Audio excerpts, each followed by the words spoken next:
চেনা অচেনা মন্দির দর্শন পর্বের আজকের নিবেদন হুগলি জেলার মহানাদের ব্রহ্মময়ী কালী মন্দির, যা মহানাদ কালীবাড়ি নামেও পরিচিত। ভিডিওটি শেষ পর্যন্ত দেখতে থাকুন। আর যদি বিভিন্ন মন্দির দর্শন সাথে ট্র্যাভেল ভিডিও দেখতে আপনারা পছন্দ করেন, তাহলে প্লিজ চ্যানেলটিকে সাবস্ক্রাইব করে রাখুন। আর যারা অলরেডি সাবস্ক্রাইব করে পাশে রয়েছেন, আপনাদেরকে অসংখ্য ধন্যবাদ জানিয়ে শুরু করছি আজকের এই ভিডিও। মহানাদের দক্ষিণ পাড়ায় অবস্থিত প্রায় 196 বছরের প্রাচীন এই কালী মন্দিরটি। জমিদার কৃষ্ণচন্দ্র নিয়োগী 1830 সালে এই মন্দিরটি স্থাপন করেন।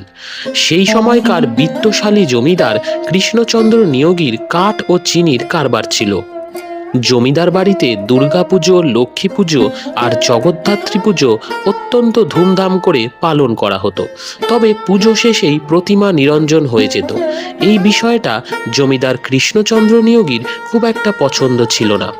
নিত্য পুজো বা নিয়মিত প্রতিমা দর্শনের কোনো উপায় ছিল না। সেই ভাবনা থেকেই জমিদার কৃষ্ণচন্দ্র নিয়োগী এই মন্দির স্থাপনের সিদ্ধান্ত নেয়।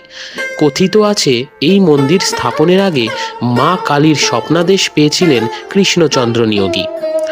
1822 সালে মন্দির নির্মাণের কাজ শুরু হয় এবং 1830 সালে মাঘ মাসের কৃষ্ণ চতুর্দশীতে রটন্তী কালী পুজোর দিন নবরত্ন শৈলীর এই মন্দিরে দক্ষিণা কালী মায়ের প্রতিষ্ঠা করা হয়।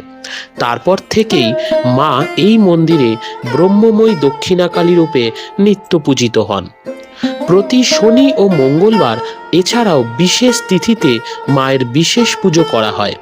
এছাড়াও মাঘ মাসের বিশেষ উৎসব পালন করা হয়। মেন মন্দিরের ভেতরে মা কালীর সাথে শিব ঠাকুরেরও মন্দির রয়েছে। এখনো এই মন্দিরে প্রাচীন রীতি মেনে বলি প্রথা প্রচলিত আছে। মন্দির খোলা থাকে সকাল 7টা থেকে দুপুর 12:30 আর বিকেল 4:30 থেকে সন্ধে 7:30 পর্যন্ত। পান্ডুয়া রেলওয়ে স্টেশনে নেমে টোটো করে পৌঁছাতে হবে মহানাদ চৌমাথা। সেইখান থেকে অন্য একটি টোটো করে সহজেই পৌঁছে যেতে পারবেন এই মন্দিরে।